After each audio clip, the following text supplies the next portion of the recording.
Assalamu alaikum wa rahmatullahi wa barakatuh, mes chers frères et sœurs. On continue directement avec la foi profonde et on va essayer de terminer donc cette partie-là aujourd'hui, Inch'Allah. La dernière fois, nous avions dit que la clé de la réussite à surpasser donc les faiblesses et les carences humaines se trouve dans cette symbiose entre nature humaine et directive divine. Mes chers frères et sœurs en islam, quelles que soient les difficultés auxquelles nous faisons face, nous ne devons point nous juger inaptes à aller de l'avant. Tout comme nous ne devons jamais nous dire que notre faiblesse humaine causera notre perte face à ces difficultés. Nous devons avoir la certitude que tant que nous restons fidèles aux enseignements d'Allah Azza wa Jal, nous aurons toujours une bouée de sauvetage de lui. Cette certitude est la condition de la confiance en soi, de la sérénité et de la persévérance. Et grâce à cette certitude, nous verrons en toute difficulté un prélude à la victoire escomptée, ce qui nous permettra de résister et de continuer notre chemin vers cette victoire promise. Les musulmans des premières heures de l'islam ne doivent leur vaillance et leur forte personnalité extraordinaire qu'à cette symbiose entre nature humaine et attachement aux enseignements divins. Et en effet, dans le Coran, Allah Azza wa Jal nous parle de ces illustres personnalités qui sont restées fidèles aux enseignements de leur Seigneur. Et en effet, Allah Azza wa Jal dit dans le Coran, il est parmi les croyants des hommes qui ont été sincères dans leur engagement envers Allah. Certains d'entre eux ont atteint leur fin et d'autres attendent encore, et ils n'ont varié aucunement dans leur engagement. Surat Al-Ahzab, verset 23.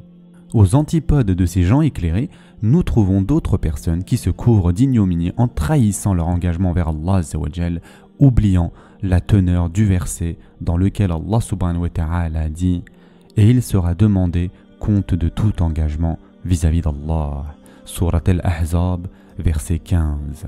En somme, la sérénité et la paix intérieure vont crescendo avec le degré de foi en Allah Azza wa Jal. Plus nous sommes loin des différentes formes d'idolâtrie et de paganisme, plus nous ressentons la paix intérieure et la sérénité. Et en effet, Allah Azza wa Jal dit à ce propos dans le Coran, « Ceux qui ont cru et n'ont point troublé la pureté de leur foi par quelque inéquité, c'est-à-dire association, ceux-là ont la sécurité, et ce sont eux les bien guidés. » Surat An'am, verset 82. L'iniquité mentionnée dans ce verset fait allusion aux différentes formes d'idolâtrie.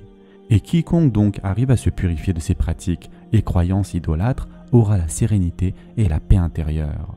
D'autre part, quiconque a une foi profonde et véridique et des sentiments islamiques abondants aura la victoire finale et son âme sera paisible. Ce qui revient à dire que le manque de paix intérieure et de sérénité ressenti par les uns et les autres n'est dû en réalité qu'au manque de foi qui les expose à toutes sortes d'inquiétudes et de suspicions. Le prédicateur Ar-Rashid dit à propos de la négligence de ce lien étroit qui existe entre victoire et foi en Allah Azza wa Jal, nous avons probablement été privés du succès et de la victoire à cause de cette manie de toujours élever la voix avec des prières dans nos chambres, exigeant qu'Allah nous accorde réussite et victoire sans que nous soyons prêts à fournir le moindre effort. Ainsi, nous nous prévalons de la propriété d'une réussite et d'une victoire pour lesquelles nous ne nous sommes jamais privés de sommeil, et nous n'avons guère versé de larmes pour les obtenir. En vérité, la victoire et le succès ne sont que des dons d'Allah accordés à ceux de ses créatures qui mettent les nuits à profit durant leur vie d'ici-bas pour accomplir de bonnes œuvres et s'incliner devant leur Seigneur. Et Cheikh Ibn al-Qayyim a dit « Ils ravivent leur nuit par l'obéissance à leur Seigneur, par la récitation, les supplications et les implorations. Leurs yeux déversent de chaudes larmes semblables à un déluge sans fin. Durant la nuit, ils sont très approfondis dans l'adoration, mais dans la bataille, c'est les meilleurs héros. Sur leur visage, on voit les traces de prosternation et un éclat de lumière resplendissante. » Mes chers frères et sœurs en islam, les sentiments de foi sont l'un des moyens les plus efficaces permettant aux musulmans de faire face aux diverses attaques qui les guettent de partout. En parlant de l'importance de ce sentiment de foi, qui confond les adversaires et les amène à lâcher du lest, un prédicateur dit une fois « Ce sont des moyens très efficaces qui restent imbattables face aux adversaires.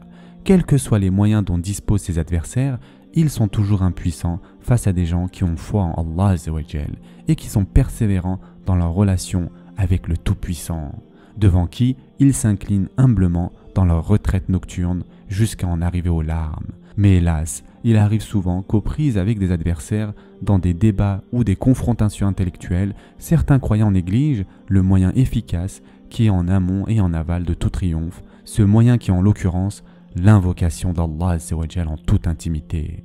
Ils oublient souvent que le fait d'inculquer à l'âme l'amour d'Allah Azza wa Jal et de son invocation représente une station nécessaire d'approvisionnement en une énergie spirituelle, activant le travail islamique vers l'avant avec des pas sûrs et rapides, exempts de toute avidité et surmontant tous les obstacles. Quiconque cherche à se prémunir par des moyens autres que la crainte et l'amour d'Allah Azza wa Jal n'aura qu'à se plier aux diktats des idoles et de cette vie d'ici-bas, acceptant de subir le plus grand cataclysme et la chute fatale, qu'il ne saurait éviter en se basant sur des rites sans âme et des prières inertes qui ne lui seront d'aucun secours. Ce qui s'explique par le fait que la sécheresse spirituelle, la stérilité morale et la disette sentimentale sont les fléaux les plus dangereux qui entravent le travail islamique. En effet, tout musulman qui est atteint de ces fléaux perd toutes ses facultés d'attrait. On va s'arrêter ici pour aujourd'hui. Inch'Allah, la prochaine fois, nous parlerons de la confiance en Allah Azza wa Jal. Ce sera tout pour aujourd'hui. En attendant, prenez soin de vous mes chers frères et sœurs et à très prochainement, Inch'Allah.